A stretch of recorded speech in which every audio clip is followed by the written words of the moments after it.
Bueno, hola, bienvenidos, bienvenidas, bienvenidas a esta resolución, ¿cierto? Del desafío que les dejé la semana pasada del péndulo de Foucault, ¿ya? La idea también es hacer como un recuento, ¿cierto? De todo lo que tenga que ver con el péndulo, porque, no sé, quizás hay personas que yo les digo péndulo y no cachan nada, no se le hace ninguna imagen en la cabeza de lo que significa. Así que voy a partir como por lo básico, dando una introducción para aquellas personas y después voy a ponerme a resolver el desafío. Así que si ya tienen contexto de esto, pueden adelantar el video. Ya, pero para quien no lo tenga, un péndulo es un sistema físico que se compone de dos componentes importantes. La primera componente es una masa. Voy a usar esto mismo porque está entretenido. Además que venimos del 18, así que estamos en época. Se compone de una masa, ¿ya? Puntual, esto no es puntual, pero de una masa, y de un cordel, o sea, una cuerda inextensible de largo L, ¿ya? Y eso es importante, bueno, esto masa M. Es importante lo de inextensible por la siguiente razón. La gracia del péndulo es que el extremo que tiene la masa va a estar suelto, ¿ya? En presencia de un campo gravitacional importante, tiene que haber gravedad para que el péndulo funcione, si no, no tiene ningún sentido. Y el otro extremo va a estar fijo, ¿ya? O sea, el otro extremo lo voy a poner acá en alguna parte, qué sé yo, al techo, ¿cierto? Generalmente, pero lo voy a fijar. Y la masa que voy a hacer, la masa la voy a, bueno, la cuerda la voy a tensar y la masa la voy a dejar caer, ¿ya? Y por efecto de la gravedad esto va a irse para abajo, ¿cierto? Va a acelerar en esta dirección, verse para abajo. Ya, pero ¿qué pasa? Como el cordel ya es fijo e inextensible, entonces va a generar una fuerza de tensión sobre la masa, que va a producir, que va a producir que la masa no va a caer con aceleración constante para abajo como si no estuviera el cordel, ¿cierto? Sino que la masa va a caer y va a haber una fuerza central, que en este caso es esta tensión, la que va a curvar su trayectoria, ¿ya? Y como es inextensible, bien digo, todos los puntos de la trayectoria del péndulo, y eso es importante, todos los puntos van a tener la misma longitud L hasta el extremo que está fijo, ¿ya? Y si bien recordarán, no sé, de definiciones matemáticas, la figura geométrica que tiene todos sus puntos a la misma distancia con respecto a un origen es la circunferencia, ¿cierto? Entonces, la trayectoria que va a describir finalmente el péndulo, concluimos, va a ser una circunferencia, ¿ya? Y como es una circunferencia, nos interesa estudiarla con coordenadas de circunferencia, ¿cierto? Esas son las coordenadas polares. Así que usábamos el teta y el rho. Ya, voy rápido con esto porque ya lo vimos, pero para hacer el resumen, entonces teníamos el péndulo, ¿cierto? Esta es claro, la normal al techo. Y entre el péndulo y esa normal se genera el ángulo teta, ¿ya? Ese es el que vamos a medir. Esta normal, eso sí, es el punto de equilibrio, esa es la gracia, ¿cierto? Cuando el péndulo yo lo dejo caer simplemente, yo lo dejo caer, ¿ya? Y está quieto, no se mueve. Esta de acá va a ser su posición de equilibrio, ¿ya? Acá el péndulo no va a sentir, se supone, ninguna fuerza, porque la gravedad está siendo contrarrestada por la fuerza de tensión. ¿Ya? En cualquier otro punto, el péndulo va a sentir una fuerza de gravedad y va a tender a caer al equilibrio. ¿Ya? Por eso se presentan movimientos oscilatorios, de tipo oscilatorios para el péndulo, porque tiende a un equilibrio estable. ¿Cierto? Ya, pues. Entonces, este péndulo va a tener una masa m eh, y largo L. Esas tres cosas son bien importantes. Y va a estar en presencia. Ya, ahora hacemos un DCL para ver qué fuerzas están actuando y qué componentes nos interesan. Esto ya lo hicimos en clase, insisto, pero lo vamos a volver a hacer. Tenemos acá la fuerza de peso, ¿cierto? Que es simplemente m por g. Y acá yo descompongo esto según dos componentes. Ya recordemos que la trayectoria va a ser así como un círculo, una circunferencia. Entonces, en cada punto la circunferencia va a tener dos direcciones. Va a tener una dirección tangente, ¿ya? Y otra dirección que va a ser radial, que se llama, ¿ya? O sea, una dirección que va a ir en el sentido del cordel, como quien dice, y otra que va a ser perpendicular a ese sentido. A esa le vamos a llamar teta. Pero por regla de la mano derecha, esta dirección debería ir para el otro lado. Debería ir para allá. Así que esta es la dirección teta, tangente, y esta es la dirección rho radial. O R, de repente le ponen. Notar que ese ángulo de ahí, como esta vertical y la fuerza de peso siempre va a ser también vertical, ¿cierto? Con respecto al suelo. O sea, va a apuntar perpendicular al suelo. El ángulo teta se va a replicar ahí. ¿Ya? Y como eso ocurre, entonces ahora la fuerza peso la podemos descomponer en dos componentes, una tangente y una radial. La tangente va a ser simplemente, bueno, esto es un triángulo rectángulo porque me 90. La radial, quiero decir, va a ser coseno, ¿cierto? mg, que es el módulo esto de mg coseno de teta. Y la tangente, que va a ser, ¿cierto? Si teta va para allá, esto va a ser menos teta, entonces esto tiene que ser, perdón, esto está en la dirección ρ, y esto de acá tiene que ser la otra componente del triángulo, ¿cierto? Que es el cateto opuesto. Así que esto realmente tiene que ser mg seno de teta, en la dirección teta. ¿Ya? Ojo, menos mg seno de teta en la dirección teta, porque va en la dirección contraria.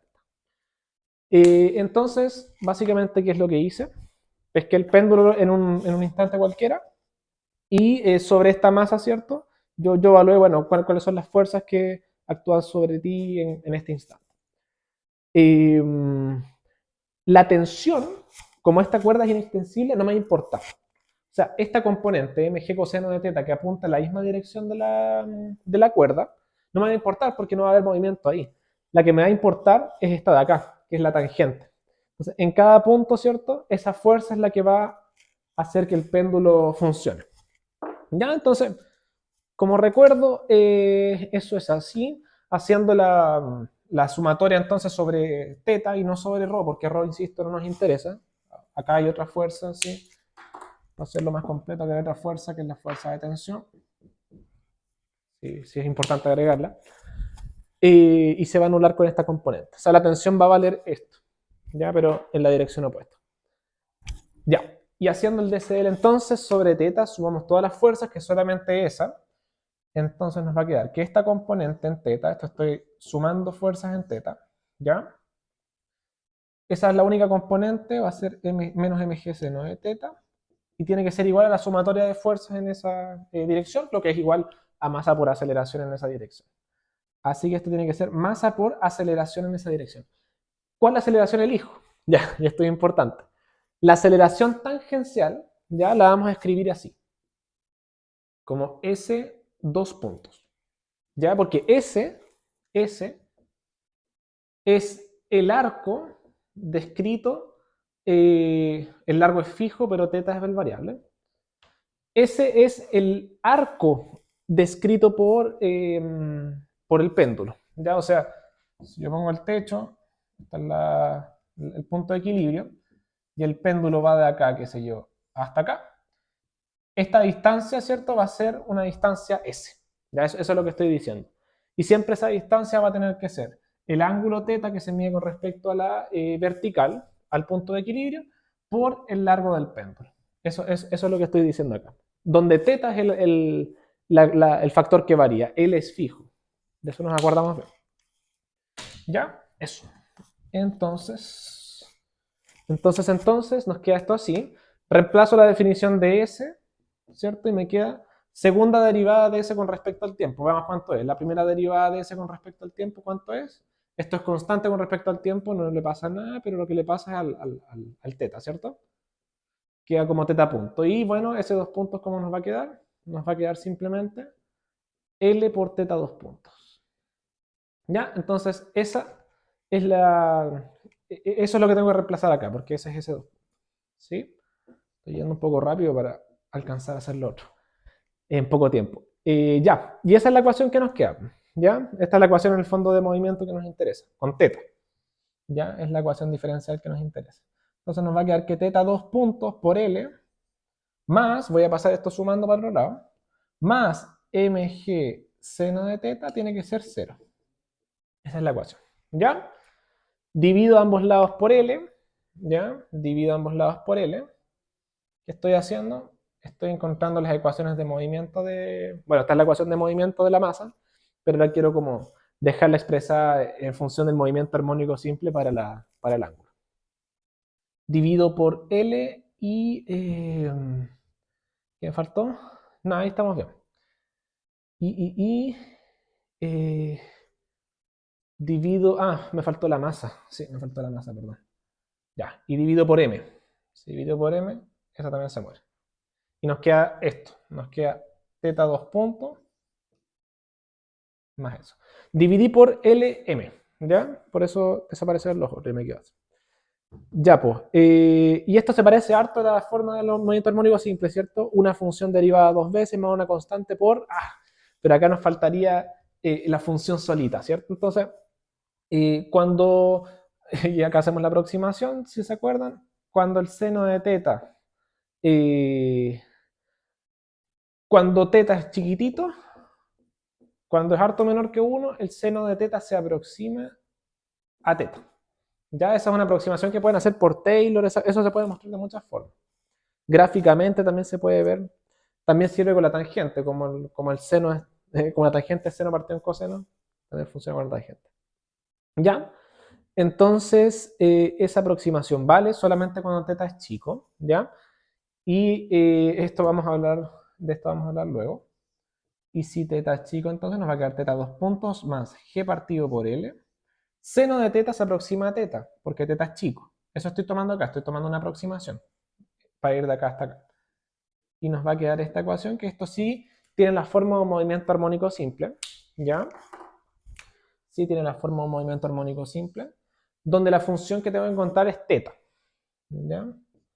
Y bueno, ya sabemos que la solución de esto tiene que ser el sinusoide, lo escribí rápido, ya, omega t más phi. Donde esta A realmente es un ángulo, ¿cierto? Así que algunas personas, y también los voy a copiar, les ponen teta 0. Pero no es la condición inicial, es como la amplitud del ángulo. Y el g partido por L es nuestro omega cuadrado. Ya nuestra frecuencia. Entonces, esa es la ecuación del más. Y esto es lo que me interesa para hacer el ejercicio. Esto de acá. ¿Ya? Entonces, recapitulación. ¿El péndulo describe un movimiento armónico simple? Sí, pero solamente cuando el ángulo es pequeño, ¿ya? O sea, para ángulos pequeños, ¿cierto? Con respecto al punto de equilibrio, ese es el punto de equilibrio. Para ángulos pequeños se describe un movimiento armónico simple acá, ¿cierto? En la tangente. Sin embargo, cuando nos vamos más lejos, ¿cierto? Cuando el ángulo aumenta, ¿ya? Y para esos casos, entonces no vamos a tener un movimiento armónico simple y esto va a ser falso. ¿Ya? Así que ojo, la hipótesis que usamos es esa. Ya, dicho eso, entonces, ahora sí, vamos a comenzar con el problema. ¿Ya? Tenemos todos los elementos para poder hacerlo. Ya, ese era el repaso del péndulo. De repente me demoro mucho, debería hacerlo más rápido, pero para quien ande perdido, le va a servir. Y el que no, bueno, que es un video, se lo puede saltar.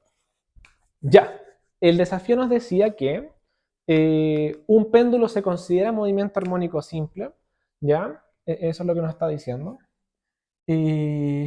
A ver, péndulo es movimiento armónico simple. Sí, solo sí, la amplitud máxima, ¿ya? Que sería como el teta cero que les escribí recién. La amplitud máxima de la oscilación es menor a 8 grados. Eso es lo que nos dice. Sí, ahí no confundirse. Hay dos 8 grados en el enunciado. El péndulo de la biblioteca, ¿ya? Oscila en un plano que rota 8 grados por hora, ¿ya? Por una fuerza que se llama fuerza de Coriolis, ¿ya? Que es una fuerza de inercia de la Tierra. Entonces demuestra también la rotación de la Tierra. Ese es un dato. Y el otro dato es que un péndulo es considerado un movimiento armónico simple solamente si su amplitud máxima es menor a 8 grados.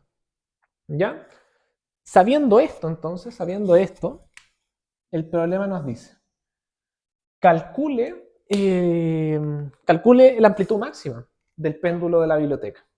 Sabiendo que el péndulo de la biblioteca, ya el gigante con el que todos nos sacamos foto alguna vez, sabiendo que el péndulo de la biblioteca tiene las siguientes características. Un largo de cordel de 18 metros. Bueno, nos dan la masa, pero esos son distractores, porque ya, pero igual lo voy a poner. Ya, masa de 100 kilogramos. ¿Y qué más me falta? Y la altura máxima, esto es importante. La altura máxima que describe el péndulo con respecto al suelo, nos dicen que es así como 15 centímetros al ojo. Mira, yo lo medí como 15 centímetros, pero quizás es un poco menos. Pero a lo más 15 centímetros. Ya que lo escribir como metros mejor, 0,15 metros. Ya. ¿Cierto? Muy bien. Esos son los datos ya del péndulo de la biblioteca. Y nos dicen, bueno, sabiendo esto y sabiendo que un péndulo es movimiento armónico simple, si su amplitud máxima es menor a 8 grados, dígame, ¿el péndulo de la biblioteca es movimiento armónico simple o no es movimiento armónico simple? Esa es la pregunta, la primera pregunta. ¿Ya? ¿Cómo hacemos esto? Esto es un problema de geometría. ¿Ya? Claro, porque como yo saco el ángulo máximo con el que oscila un péndulo, ¿cómo yo saco el ángulo máximo con el que oscila un péndulo? Si no tengo nada, ¿cierto? Si no tengo condiciones iniciales, a qué posición le lanzaste, a qué velocidad. Bueno, se puede, ¿ya? Se puede con estos datos. ¿Con cuál? Con estos dos, con el largo y con la altura máxima. ¿Ya? ¿De qué forma? Vamos a verlo al tiro. Si el péndulo originalmente está a esta altura, ¿ya? O sea, ya, esto es un largo fijo, qué sé yo, el largo L fijo, acá está el péndulo, ¿ya? Y parte de esa altura de ahí, y el péndulo oscila, fíjense lo que ocurre. Ahora el péndulo está no a la misma altura, sino que a una altura, a ver, por allá. Es una altura mayor, ¿cierto? Antes la altura estaba, esa es la altura inicial, que le podemos poner 0, por simplicidad. Si la medimos de acá, ¿cierto? Si no, esto mediría directamente L, porque la partícula es puntual, estamos asumiendo puntual. Claro, esto tiene dimensiones, pero como la partícula es puntual, imagínense que está el puro cordel. El puro cordel mide L, después el cordel se levanta, llega hasta una cierta altura máxima, que es la que nos dan en el enunciado. ¿Ya? Y nos piden, ¿cierto? Con esos datos, sabiendo la posición en 2 puntos, ¿cierto? Calcular la amplitud máxima del movimiento, que es esta de acá. Esta va a ser amplitud máxima. ¿Ya? O sea, amplitud del movimiento. Amplitud máxima. Y eso se hace con geometría entonces, lo podemos ver al tiro. Hay un triángulo rectángulo donde al tiro se ve. Voy a ordenar un poco el dibujo, ¿sí? Este es el techo entonces. El péndulo inicialmente está como por acá abajo, ¿cierto? Y después describe la circunferencia y sube, ¿cierto? Eso es lo que estamos diciendo. Ya, pues. Esta altura máxima que me dan, que le voy a llamar H nomás, para no escribir tantas cosas, es esa, ¿ya? Y se proyecta acá, por geometría. Esto de acá es la altura máxima, ¿ya? El largo desde acá, desde el origen hasta el suelo, es L. Eso mide L, ¿ya? El largo desde el origen hasta acá. Después que L se levanta, ¿ya? Como esto mide L, como L se levanta, entonces esto de acá va a medir L, ¿cierto? Porque este va a ser el mismo cordel. Acá está el círculo, ¿cierto? Acá está el mismo cordel. Baja, esto mide L, sube, esto mide L. ¿Ya?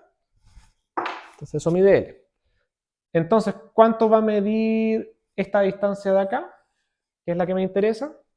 ¿Por qué me interesa esa en primera instancia? Acá tenemos un triángulo rectángulo cuyos catetos son este que me interesa calcular, este otro que anda a saber tú cuánto vale, se puede calcular también. y la hipotenusa que mide L. ¿Ya? Entonces la gracia es, si yo puedo relacionar teta 0 con h, estoy listo porque eso es lo que quiero despejar. Quiero despejar teta 0 en función de h. Ese es mi objetivo. Encontrar teta 0 en función de h. Eso es lo que estoy haciendo. Si encuentro teta 0 y es menor a 8, entonces puedo concluir que estamos ante un movimiento armónico simple. Esa es la idea del ejercicio. Ya, pues, ¿cuánto mide esto? Lo voy a escribir con rojo. Esto mide L menos H, ¿cierto? Porque recordemos, H se proyecta acá, y esto entero es L, entonces tiene que ser L menos H. La hipotenusa es L, entonces, ¿qué podemos concluir? Podemos concluir cateto adyacente hipotenusa, coseno, ¿cierto? Coseno de teta 0, ¿cuánto vale? Tiene que ser L menos H, todo eso partido por L. ¿Ya? Distribuyo el L a ambos lados y me va a quedar que esto es 1 menos H partido por L. Y eso de ahí es interesante. Despejo teta 0 entonces. ¿Cuánto es teta 0? Concluyo. Teta 0 en función de H, que es lo que quiero encontrar, tiene que ser el arco coseno, ¿cierto? Coseno a la menos 1 le pongo, de esta cantidad de acá. Le saco función inversa nomás y despejo el teta 0. Arco coseno de 1 menos H partido en L. ¿Ya? Y ahí tenemos ese ángulo. Ya. ¿Qué hago ahora? Bueno, como H y L son datos conocidos, reemplazo simplemente y veo si ese ángulo es mayor o menor. ¿Ya? Voy a poner ahí en la imagen una calculadora que les coloque ese cálculo, pero esto me dio, como me acuerdo, algo así como 7,4 grados, una cosa así. Ya aproximadamente, que es menor a 8, ¿cierto? Estos son grados sexagesimales. ¿Saldría en radianes? Depende en qué modo tengas tu calculadora. Si lo tienes en radianes, te va a sacar en radianes. Pero estos son grados sexagesimales. Ya, pues, entonces, y la condición estaba en grados sexagesimales. Entonces, como 7,4 es menor que 8, y 7,4 ¿qué es? Recordemos, es la amplitud de nuestro movimiento. Entonces, ¿qué concluimos? Que este movimiento sí es un movimiento armónico simple. ¿Cierto? Concluimos que esto es un movimiento armónico simple. ¿Esto qué? La oscilación del péndulo de la biblioteca. Tiene que ser un movimiento armónico simple. ¿Ya? O sea, bajo esta condición que yo coloqué en el enunciado. Eso. ¿Ya? Esa es la primera parte. Como pueden ver, súper sencillo, no es nada como muy complicado. ¿Sí? Estos desafíos, la idea son unas cosas cortas para que ustedes estén activos, atentos a lo que está ocurriendo. Ya, eso pues, es movimiento armónico simple. Si es movimiento armónico simple, ahora nos dicen calcula el periodo. Si es movimiento armónico simple, yo sé cómo calcular el periodo. Si yo tengo, y acá hay que acordarnos de esto, si yo tengo la frecuencia natural, ¿ya? O tengo la frecuencia, ¿ya? Yo puedo calcular el periodo, ¿ya? De hecho, estas tres magnitudes están relacionadas directamente.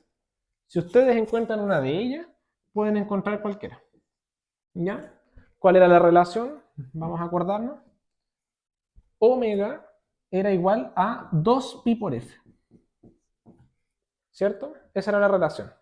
Y f es la frecuencia seca, ¿cierto? ¿Cuántos siglos da esto en un segundo? Siglos por unidad de tiempo.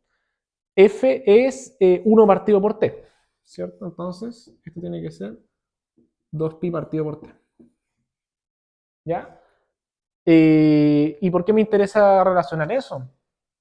Me interesa relacionarlo porque yo ahora puedo despejar el periodo de acá, ¿cierto? Y me queda, estoy calculando cálculo de periodo. Eso estoy haciendo. Del péndulo de la biblioteca central. ¿Ya? Que me dicen de repente, bueno, sí, falta ordenar ahí con los títulos. Ya, pues, pero el periodo lo despejo y me queda que el periodo tiene que ser 2pi partido en omega. ¿Ya? Eso. Y omega nosotros sabemos cuánto vale en un movimiento armónico simple. Y esto es importante, en un movimiento armónico simple. ¿Ya? Si estamos en un movimiento armónico simple, entonces el omega tiene que ser raíz de g partido por L. ¿Se acuerdan? Porque omega cuadrado era g partido por L. Entonces omega solo tiene que ser raíz de g partido por L. Sabemos g, conocemos L, 18 metros. ¿Qué podemos hacer? Calcular entonces omega para este caso. ¿Ya? Calcular omega y así calcular el periodo. Ya, entonces los pasos son los siguientes. Yo calculo omega numéricamente, inserto el número acá y me sale el periodo. Y si ustedes hacen eso, nuevamente voy a colocar una calculadora ahí para que se vea bien. Si ustedes hacen eso, les va a salir que el periodo es algo así como 8,51 segundos. ¿Ya? Y eso es todo. Y este periodo depende solamente de dos cosas. Del largo de la cuerda, del largo, ¿cierto? Del largo del péndulo, el largo, y de G. ¿Ya? G no lo podemos cambiar. G es una cuestión que está hecha porque así se hizo el mundo nomás. Pero L sí lo podemos cambiar. Y se nota, si tú haces oscilar un péndulo con una longitud grande, ¿cierto? Con un cordel más largo, entonces tú esperas que este número entero sea más chico, ¿cierto? Si L es más grande, este número va a ser más chico. Y si ese número es más chico, entonces el periodo va a ser más grande, al revés. Y si L es más chico, al revés, este número va a ser más grande, este número va a ser más grande y ese número va a ser más chico. Entonces, ¿qué me dice eso? Si yo tengo la cuerda larga, el periodo va a ser largo, va a ser grande, ¿cierto? Pero si la cuerda yo la acorto, el periodo va a ser pequeño. Esa es la idea. Depende solamente de G y de L, de nada más. De la masa no, la masa es un distractor. Así que olvídense de la masa. Para calcular periodo, ustedes se olvidan de la masa. Chao, no me importa. La masa me interesa para calcular fuerzas solamente. ¿Ya? O bueno, para otras cosas, puede ser para colisiones, pero para interacciones. Esto nada que ver. Todos los objetos caen con la misma aceleración. ¿Ya? A menos de que estén amarrados. Ya, pues, y eso. Ya, ese es el periodo. Ahora les voy a poner un video muy bonito donde yo mido este periodo experimentalmente. Bajé, lo grabé y esto es lo que me salió.